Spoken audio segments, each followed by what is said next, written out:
Hi guys! Siya ang aking asawa na si Moy. Siya ang aking kasalungat sa maraming bagay. Habang ako ay tahimik at seryoso lagi, siya naman ay malaya at punong-puno ng enerhiya.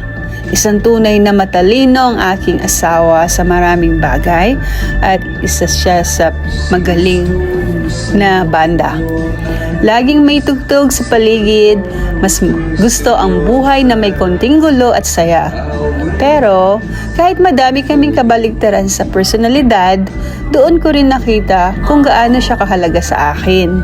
Siya ang laging nandiyan upang suportahan ako, intindihin ako, at pasayin ako kahit sa simpleng paraan.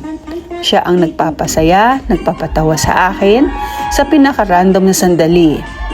Ang bumabasag sa seryosong mundo ko at ang pagpapatunay na ang pagmamahal ay hindi kailangan perpekto. Basta totoo. Siya ang ingay sa tahimik kong buhay, ang gulo sa aking kaayusan, pero siya rin ang bumubuo sa akin sa paraang hindi ko kailanman inakala.